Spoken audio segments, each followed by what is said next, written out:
हाय दोस्तों, good morning सभी को। एक बार फिर से दीपक बिंद ऑनलाइन क्लासेस में आप सभी का स्वागत है। तो यह साइंस का 10वां पार्ट है। इससे पहले मैंने 9 पार्ट करा दिया हूं। जो भी विद्यार्थी नहीं देखे हैं वे दीपक बिंद ऑनलाइन क्लासेस में जाकर देख सकते हैं। तो अगर दोस्तों आप सभी लोग मेरे चैनल पर नए हैं तो सब्सक्राइब कर लीजिए, जिससे मैं कोई भी वीडियो अपलोड करूँ उसका नोटिफिकेशन आपके पास पहुँच जाए। तो दोस्तों आइए हम शुरू करते हैं साइंस का पहला क्वेश्चन। तो क्वेश्चन नंबर पहला, पानी का भारीपन किस विलय के कारण होता है? यानी पानी की वजन किस विलय के कारण होता है? तो सोडियम, कैल्शियम, पोटेशियम, नाइट्रोजन। तो पानी का भारीपन कैल्शियम विलय के कारण भारी होता है। ऑप्शन नंबर बी राइट हो जाएगा।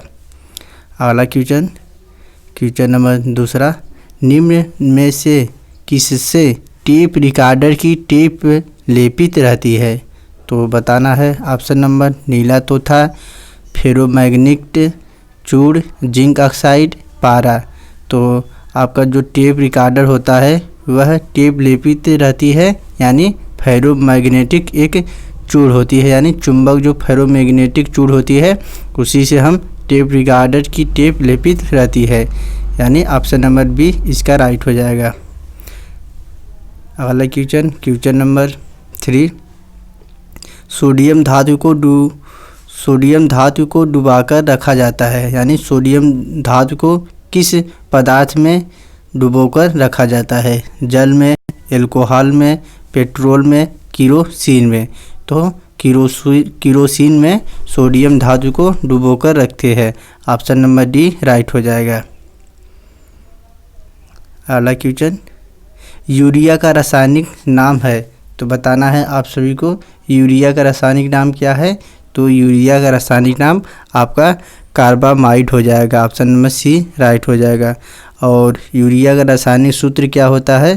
तो NH2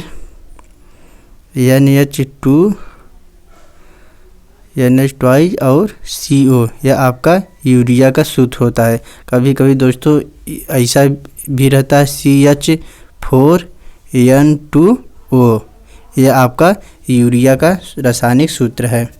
तो अगला क्वेश्चन आते हैं क्वेश्चन नंबर 5।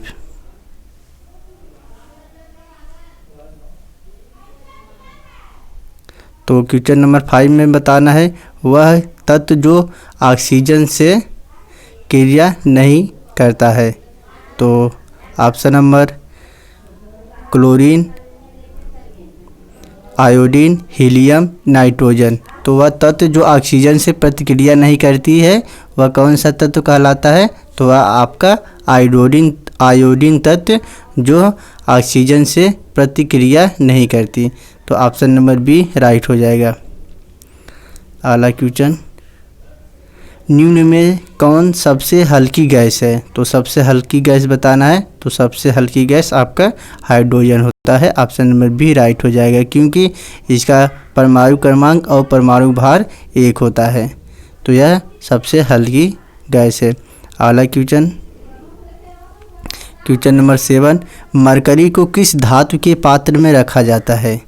तो मरकरी को किस धातु के पात्र में रखा जाता है? चांदी, सीसा, लोहा, एल्यूमिनियम। तो बताना है मरकरी को किस धातु के पात्र में रखा जाता है? तो यह आपका लोहा हो जाएगा। ऑप्शन नंबर सी राइट हो जाएगा। लोहा को हम मरकरी धातु के पात्र में रखते हैं। ऑप्शन नंबर सी राइट हो जाएगा। अगला क्वेश्चन नंबर 8, निम्न में कौन जल से हल्का होता है? तो जल से कौन सा हल्का तत्व होता है या कौन सा जल से हल्का पदार्थ होता है? तो यह आपका सोडियम तत्व जो जल से हल्का होता है। ऑप्शन नंबर बी राइट हो जाएगा। सोडियम के दोस्तों Na होता है, एल्यूमिनियम के Al और मैग्नीशियम के Mg और आपका मैग्नीज के Mn इसका तत्व। अगला क्वेश्चन, सामान्य ट्यूबलाइट में कौन सी गैस होती है? तो बताना है सामान्य ट्यूबलाइट में कौन सी गैस होती है? ऑप्शन नंबर आर्गन के साथ सोडियम वेपर, नियान के साथ सोडियम वेपर, आर्गन के साथ मरकरी वेपर या नियान के साथ मरकरी वेपर। तो यह ट्यूबलाइट में आर्गन के साथ मरकरी वेपर की गैस होती है। यानी ट्यूबलाइट में कौन सी गैस होती है? तो आर्गन के साथ मरकरी वेपर होती है। ऑप्शन नंबर सी राइट हो जाएगा। अगला क्वेश्चन नंबर 10, यह दोस्तों बहुत एग्जाम में पूछा जाता है। मिल्क ऑफ मैग्नीशिया क्या है? तो मिल्क ऑफ मैग्नीशिया आपका यह मैग्नीशियम हाइड्रोक्साइड होता है। और इसका सूत्र क्या होता है? रासायनिक सूत्र मिल्क ऑफ मैग्नीशिया के, तो MgOH2 इसका मैग्नीशियम हाइड्रोक्साइड की। और सोडियम बाइकार्बोनेट से क्या होता है? तो सोडियम बाइकार्बोनेट को हम खाना पकाने वाला सोडा कहते हैं। और इसका रासायनिक नाम क्या होता है? सोडियम बाइकार्बोनेट के NaHCO3 सोडियम बाइकार्बोनेट। तो अगला क्वेश्चन, क्वार्ट्ज किससे बनता है? कैल्शियम से, कैल्शियम सल्फेट से, कैल्शियम सिलिकेट से, सोडियम सल्फेट से या सोडियम सिलिकेट से? तो क्वार्ट्ज यह कैल्शियम सिलिकेट से बनता है। क्वार्ट्ज किससे बनता है? कैल्शियम सिलिकेट से। ऑप्शन नंबर बी राइट हो जाएगा। अगला क्वेश्चन, सोने के आभूषण बनाने में किस धातु को मिश्रित किया जाता है? तो बताना है आपको सोडियम के आभूषण बनाने में किस धातु को मिश्रित किया जाता है? तो option number zinc, iron, silver या कॉपर। जिंक, आयरन, सिल्वर या कॉपर। तो सोने के आभूषण बनाने के लिए हम कॉपर धातु का प्रयोग करते हैं। ऑप्शन नंबर डी राइट है। यानी सोने के आभूषण बनाने के लिए हम कॉपर मिश्रित तत्व का प्रयोग करते हैं। ऑप्शन नंबर डी राइट हो जाएगा। अगला क्वेश्चन, पोर्टलैंड सीमेंट का आविष्कार किसने किया था? तो पोर्टलैंड सीमेंट का आविष्कार आपका जोसेफ आस्पिडीन ने किए थे। ऑप्शन नंबर सी राइट हो जाएगा। अगला क्वेश्चन, सबसे भारी तत्व है, सबसे भारी तत्व या सबसे भारी धातु है? तो सबसे भारी धातु क्या है? आपका लिथियम, ओस्मियम, आयरन, सिल्वर। तो बताना है सबसे भारी धातु, तो सबसे भारी धातु आपका ओस्मियम हो जाएगा। ऑप्शन नंबर बी राइट हो जाएगा। अगर सबसे हल्का धातु पूछेगा तब आपका हाइड्रोजन होता है। अगला क्वेश्चन, प्याज और लहसुन में गंध किसके कारण होती है? तो सोडियम, पोटेशियम, क्लोरीन, लिथियम।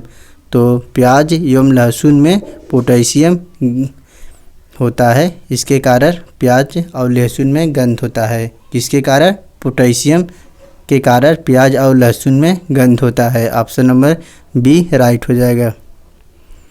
अगला क्वेश्चन, हाइड्रोकार्बन का प्राकृतिक स्रोत क्या है? कच्चा तेल, जीवभार, कार्बोहाइड्रेट या कोयला? तो हाइड्रोकार्बन का प्राकृतिक स्रोत आपका कोयला होता है। ऑप्शन नंबर डी राइट हो जाएगा। अगला क्वेश्चन, किस गैस का प्रयोग सिगरेट लाइटर में होती है? तो किस गैस का प्रयोग सिगरेट लाइटर में होती है? ब्यूटेन में, मीथेन में, प्रोपेन में, रेडान में। तो यह आपका सिगरेट लाइटर में ब्यूटेन गैस का प्रयोग करते हैं। ऑप्शन नंबर ए राइट हो जाएगा।